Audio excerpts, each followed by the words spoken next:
Salah. Openingnya bukan yang itu, tapi yang ini nih.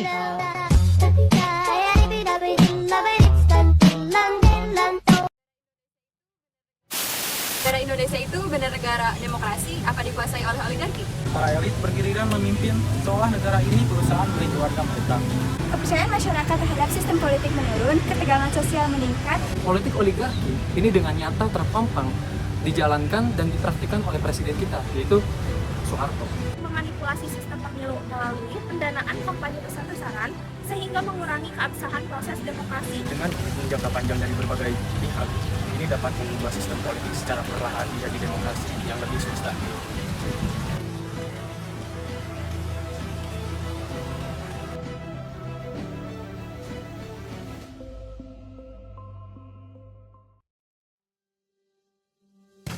Halo, saya Ridwan Firmansyah, mahasiswa Fakultas Ekonomi dan Bisnis Islam, program studi manajemen. Halo, perkenalkan, nama aku Hamam Zagun Abdullah, mahasiswa Fakultas Ekonomi dan Bisnis Islam, program studi manajemen. Hai, nama saya Rian Andrian Hermawan, mahasiswa Fakultas Ekonomi dan Bisnis Islam, program studi manajemen. Halo, perkenalkan nama saya Intan Jafar Fitriani, mahasiswi Fakultas Ekonomi dan Bisnis Islam, jurusan manajemen. Halo guys, perkenalkan nama aku Resti Utari dari Fakultas Ekonomi dan Bisnis Islam, program studi manajemen. Halo, perkenalkan nama saya Fidia Nur Fahla dari Fakultas Ekonomi dan Bisnis Islam, program studi manajemen.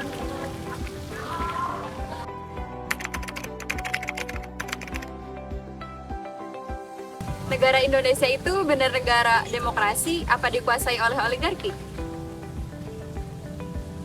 Setiap negara mempunyai piramida sosial.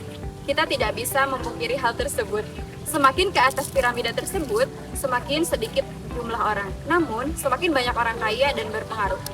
Mereka mempunyai pengaruh besar dan mereka mengkonsolidasi untuk kekuasaan mereka. Kalian tahu gak sih apa itu oligarki? Ayo kita simak di penjelasan selanjutnya. Secara harfiah, oligarki berasal dari bahasa Yunani, dari kata oligos dan arkeo. Oligos yang berarti sedikit dan arkeo yang berarti pemerintahan. Secara singkatnya, oligarki adalah pemerintahan yang dijalankan oleh sedikit orang dari kelompok atau golongan tertentu.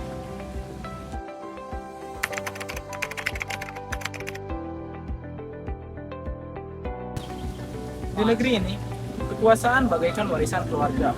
Para elit bergiliran memimpin seolah negara ini perusahaan milik keluarga mereka. Rakyat, mereka hanyalah figuran dalam drama yang disutradarai segelintir orang. Demokrasi kita cukup unik, di mana setiap orang boleh memilih, tapi pilihannya selalu dari keluarga yang itu-itu saja. Inilah Indonesia, di mana kekayaan dan kekuasaan mengalir seperti air, selalu turun ke bawah, tapi hanya melalui pipa-pipa yang sudah ditentukan.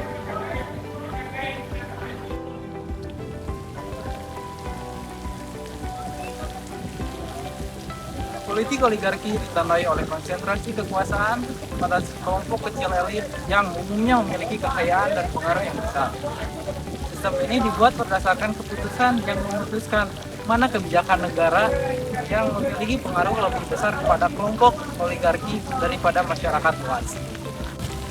Oligarki seringkali menciptakan ketimpangan sosial dan ekonomi yang signifikan, memanipulasi proses demokrasi untuk mempertahankan kekuasaan, serta menanamkan nepotisme dalam penempatan posisi-posisi penting. Akibatnya, sistem ini cenderung menghambat partisipasi politik masyarakat luas serta mobilitas sosial sambil mempertahankan dominasi kelompok kecil elit dalam politik dan ekonomi negara.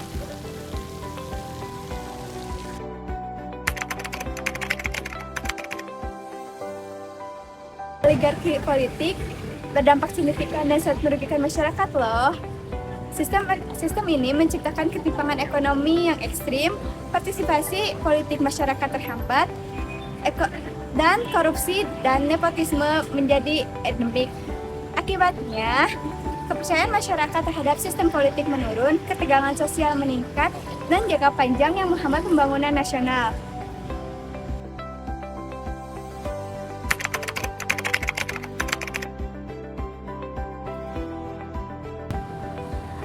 Jika kita menilik pada sisi sejarah, politik oligarki ini bisa kita gali sampai pada masa Yunani kuno, tepatnya di Athena. Pada masa itu, di Athena, terjadi ketegangan yang luar biasa antara pemimpin dengan masyarakatnya. Para pemimpin menjalankan proses praktek politik oligarki, sehingga keputusan-keputusan penting ini semua dimonopoli oleh mereka pemerintahan. Kayak gitu.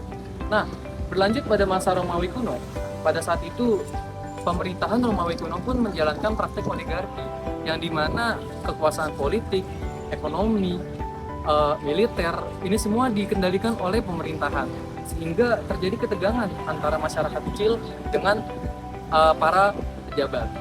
Nah, kalau kita lihat dari sejarah nyata yang terjadi pada Indonesia, politik oligarki ini dengan nyata terpampang dijalankan dan dipraktikkan oleh presiden kita, yaitu Soeharto. Pada masa itu di Indonesia kekuasaan betul-betul dipegang oleh para elit politik.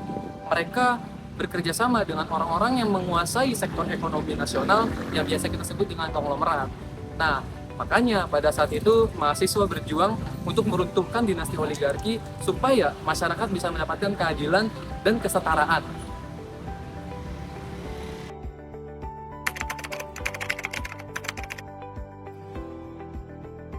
Oligarki sering memanipulasi sistem pemilu melalui pendanaan kampanye besar-besaran sehingga mengurangi keabsahan proses demokrasi. Mereka juga cenderung mempengaruhi kebijakan publik demi kepentingan pribadi. Oligarki juga menghambat mobilitas sosial dan ekonomi.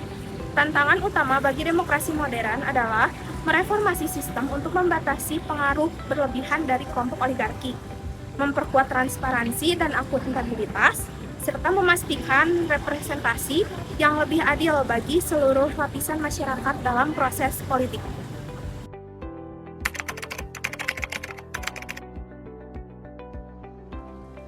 Pada intinya, daripada konsep politik oligarki ini, kita harus bisa menyimpulkan bagaimana kita dapat mengupayakan agar bisa mengatasi politik oligarki ini dengan melibatkan reformasi sistem pemilu, penguatan lembaga anti korupsi, peningkatan pendidikan politik, demokrasi partai, dan pemberdayaan masyarakat sipil.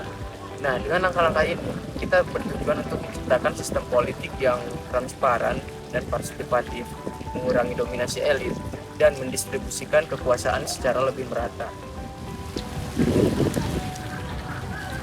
Meski menghadapi tantangan yang begitu besar, dengan komitmen jangka panjang dari berbagai pihak, ini dapat mengubah sistem politik secara perlahan menjadi demokrasi yang lebih substantif.